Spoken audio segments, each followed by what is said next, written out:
Hey guys, it's me again, Nathan Fillion. Let me throw some numbers at you. 22, 27, 663 million, 1 in 10, 577,032, 53, 22,929, and 100. What do those numbers have in common? I'm glad you asked. March 22nd is World Water Day. March 27th is my birthday. Put them together, what do you got? It's that time of year again. We're gonna do something special because 663 million people in the world are living without clean water. It's a problem. That's roughly 1 in 10 of us. Now, together, we have raised $577,000 and 32. That's a big deal because now, because of you, 53 communities, that's 22,929 people are living with clean water. Why? Because Charity Water makes sure that 100% of your donation goes to clean water. Where do you come in, you ask? I'm glad you did. Listen, I don't know much about numbers and math and tax-deductible, wonderfully tax-deductible donations, but I do know lunch. And if your idea of having fun is having lunch with me, then I personally guarantee if you have lunch with me, it'll be fun. Here's how we're gonna do it this year. $10, we put your name in a hat. If we pull your name, you and a friend, I'll fly you to Los Angeles, I'll put you up in a hotel for a couple days, and I'll take you to lunch. Sound like a plan? Good. You want 2 chances? It'll be $20. You want 3 chances? It'll be $30. Do you see where I'm going with this? We're gonna go all the way up to 10 chances. After that, if you donate $10 a month, we'll give you 20 chances. Now, I'm no math surgeon, but this train makes hay.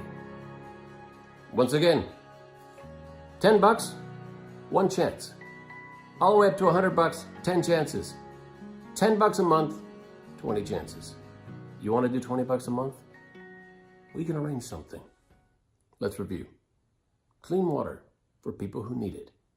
Good. Lunch. Good. You and me having lunch. Great.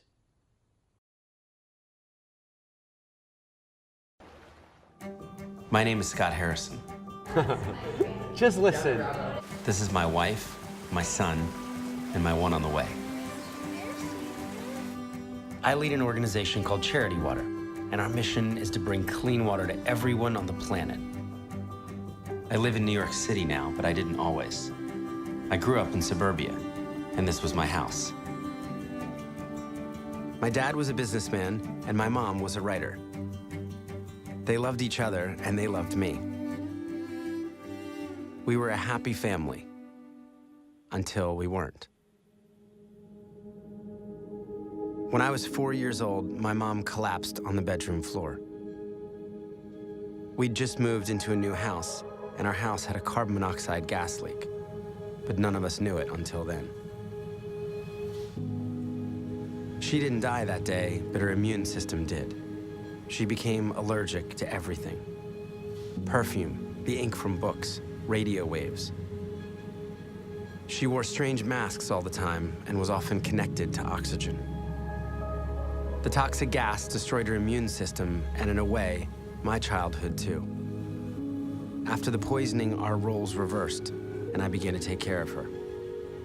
As the only child, I had to be a good one. I learned to cook, do laundry, and take care of the house. I was a good Christian kid who played piano in church and wanted to be a doctor when I grew up to help sick people like her. Until I turned 18.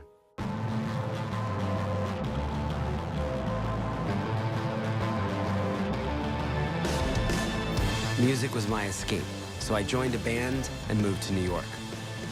Right about the time when the band broke up, I got involved in producing these live music shows in the city. I realized that you could actually get paid in New York City to drink alcohol for free. This job was called a nightclub promoter. So you just had to get beautiful people in the clubs, and if you got the right people in the clubs, you could charge guys $500 to buy a bottle of champagne that cost you $40. I moved from club to club to club, filling up the VIP section and flashing my Rolex to the club photographers. For almost 10 years after that, I smoked 2 packs of cigarettes a day and was out drunk almost every night. I was into strip clubs, gambling, and just about every drug except heroin. On New Year's Eve, we all went to Punta del Este. It's a kind of party town in Uruguay. We rented this incredible house with cooks, waiters, and magnums of expensive champagne.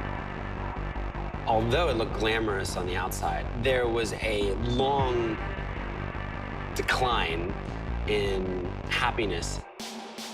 And I remember just feeling so unhealthy about it all. The next day, the party was still going, but I wanted the music to stop.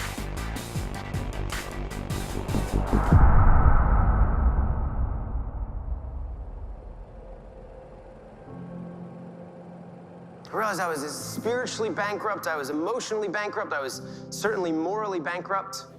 I tried to find my way back to a very lost faith. I wanted things to be different. I left nightlife, sold almost everything I owned, and decided to take 1 year off to try serving others instead of myself. I'm filling out these long applications for these very credible humanitarian organizations that have long histories. I put in the applications, and then I wait. And I guess I should not have been surprised, but I am denied by all of these organizations. They won't even let me volunteer because of my past. So they're like, what do you do again?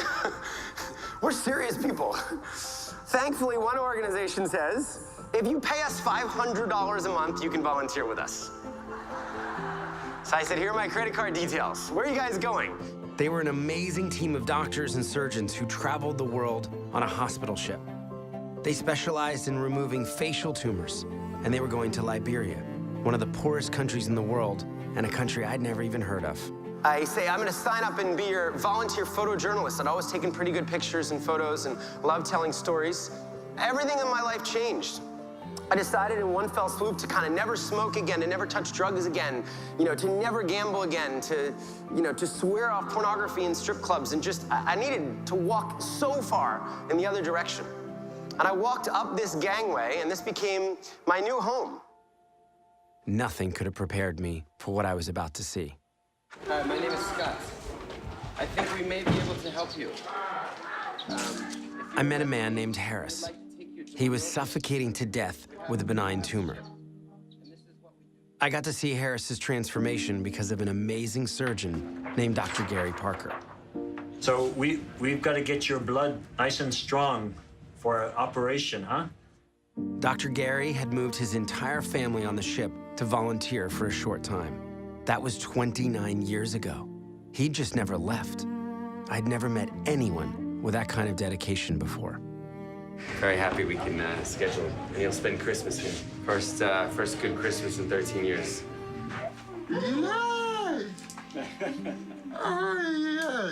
A couple weeks later, I got to take Harris back home to his village with an entirely new face, ready to start a new life. The uniform that's put on people when you have these terrible deformities is you're rubbish, you're worthless, you're spiritually cursed, and when you can change the uniform, it's huge. And the person starts to imagine that they might not be rubbish after all. No one in our world is rubbish. There was one day when more than 5,000 sick people came to see our doctors. Some of them had walked for more than a month. But there were too many of them, and we just didn't have enough doctors. I remember holding my camera, crying. We had to turn thousands away. We were changing individual lives every day, but I wanted to do even more. I'm documenting these life-changing surgeries, but I started to spend more and more time out in the rural villages. And as I would travel around these villages, I would see the most shocking things. 475 people living here. This is what they're drinking. You can see there's bugs crawling around in it. I'm sort of putting this together saying, look, thousands of people are turning up sick, and the most basic need for health isn't even met. It wasn't okay. Kids shouldn't be drinking from scummy swamps or ponds or rivers. أرجوت ستي خلوي ستي أتقامي نرنا لو مجن سلام منجستنا صبق ماينان ستلنا. He came here to fetch water? Yeah. And a crocodile Fell into the river, and a crocodile snatched him. disappeared everywhere. Not even our body was not even found. There were so many diseases caused by bad water. Cholera, dysentery, trachoma, bilharzia, things I'd never even heard of. On top of that, I found out people weren't just drinking this filthy water, they were breaking their backs to get it. Women and girls are usually the ones responsible, often walking for hours every day. As a result, many girls never make it through school. They trade in their education and dreams to carry 40-pound jerry cans so their families can have water. Dirty water is responsible for more death in the world than all forms of violence, including war. Even if it were 1 million people, this would be a crisis. But it's not 1 million. It's 663 million people that live on our planet right now without access to clean water. That's twice the population of the United States. Nearly 1 in 10 people worldwide. Behind those statistics were real lives. People who were dying because they couldn't get clean water. And many of them were children. Sadre आम झील गोटे मरीजी निज झील 5टार आरंभ है 7टा भितर झील मरीगला हेल्ले कौन पे दिला समस्त कहले पानी كم حلمي لما نيوزي قاريوس هذا دكنا طعيومس لو تمرت خدو كحكمنا نفعله. I began to become really interested in the water issue and who was doing something about this. How come more people weren't talking about water? I came back to New York City ready to go. So it started with a party. It's the only thing I knew how to do. I was a nightclub promoter.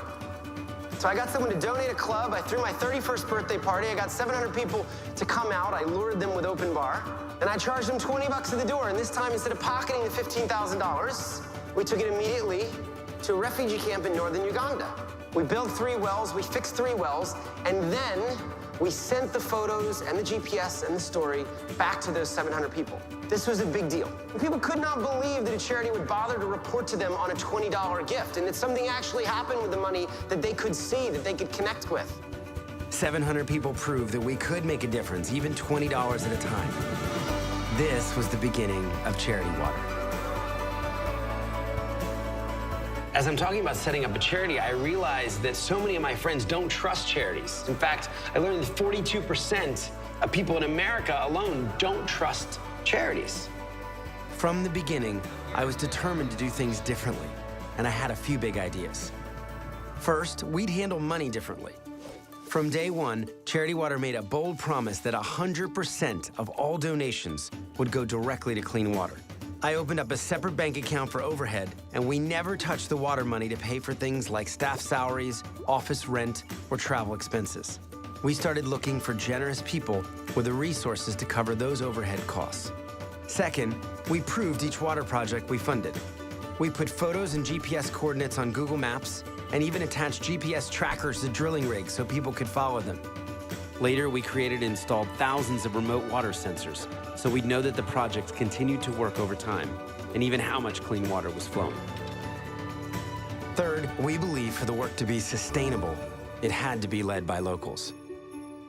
Water and sanitation program creates an enabling environment so that all aspects of development can take off.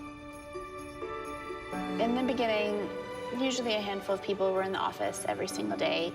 And it was funny back then because we were trying to look so professional and put together when if you just walked in the office and saw how we did what we did, we had no idea what we were doing. And we were just making everything up as we went. We built outdoor exhibitions, staged water walks, and designed ads that made people think differently about water.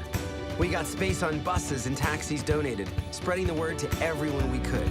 We took over the windows of luxury retailers and created a TV commercial that ran for free to more than 20 million people.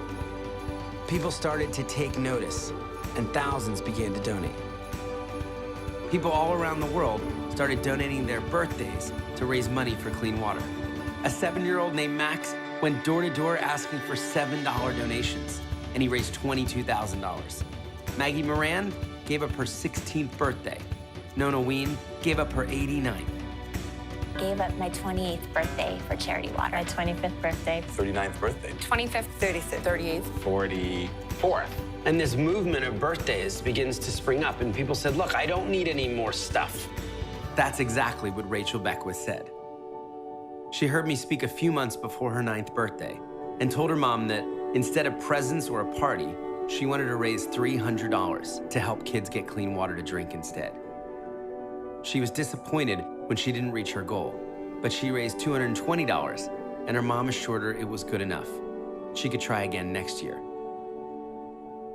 She never got that chance.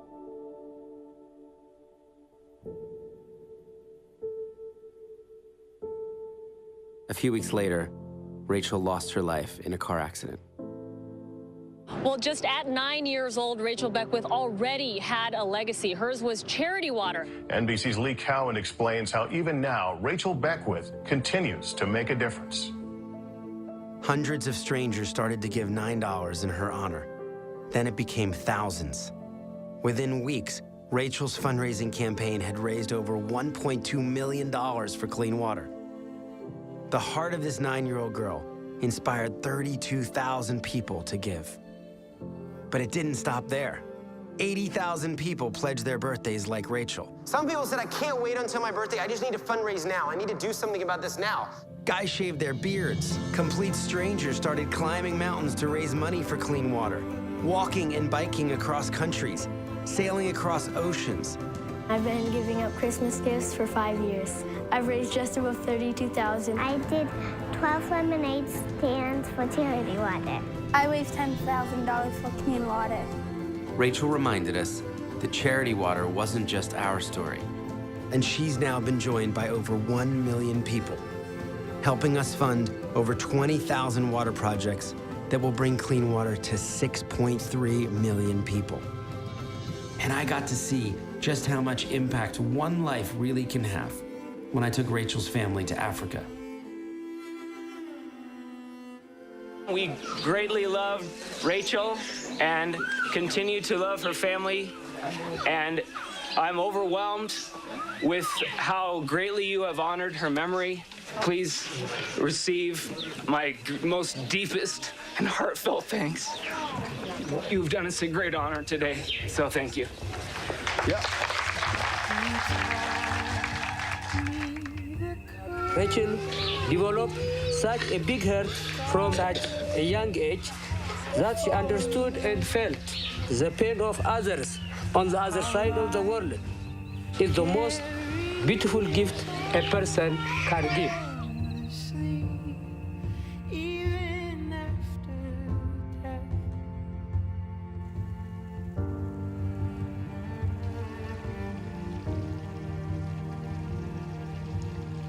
Lives all around the world were being changed. The kids I saw sitting in the mud with the pigs, drinking swamp water, were now drinking clean water from wells. Cholera, parasites, leeches, those were all now things of the past. Clean water and toilets made a huge difference in schools and improved education for students. Moms were now dancing around drilling rigs. Anyena na bena dugo cheo mzo abena bema jikole kera urbina kole kera sababu ko bela sama lafiya dona kusere azma ما يقرب ساعات جزانا نفسر لنا ساعات جزانا نلمس لنا ساعات دكرنا حصر لنا ساعات خدانا مصريتهم نحبهم لنا ما يقرب لنا.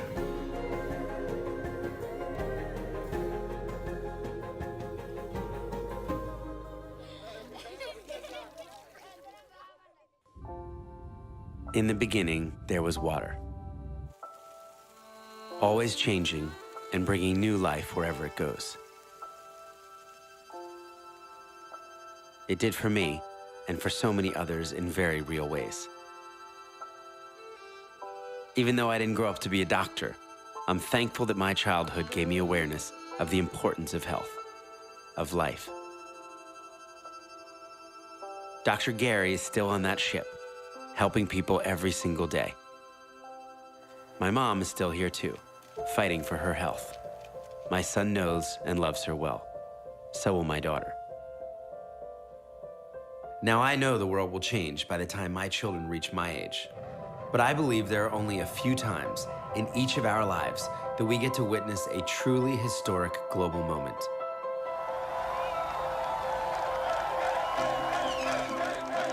And giving clean water to the entire planet will be one of those moments. I invite you to be a part of this. We've been able to help more than 6 million people get clean water, but we want to do so much more. We want to go faster and help more people. So we're introducing a new way to do just that. It's called the Spring. This year, Charity Water turns 10, and we're looking for 10,000 of you to join us and make this your story too. We're building a community of givers so generous and constant, the world has never seen anything like it before. People who are willing to give not just once, but who will stick with us month in and month out, faithfully fighting for change. We subscribe to things every month: cable internet, magazines, movies, and music. We're loyal to these things because they benefit our lives. But the Spring benefits other people's lives. It costs only $30 to give one person clean water. Some of you can give that every month. Some of you can give more, some of you less. But whatever you can give, 100% goes directly to clean water, and we'll keep showing you where your money goes and the lives that you're changing. We're looking for 10,000 members to join us right now. And when we get there, we'll grow to 100,000, and then 1 million, until the day we can finally say that no one on earth will die from dirty water. So we realize people will tell us this can't be done, but we think, man, if there's ever a time in the world when this is possible, it's certainly today. When people are really looking to give, they're looking to make an impact. We know how to end the water crisis in our lifetime, and with your help, we will. Join the Spring today.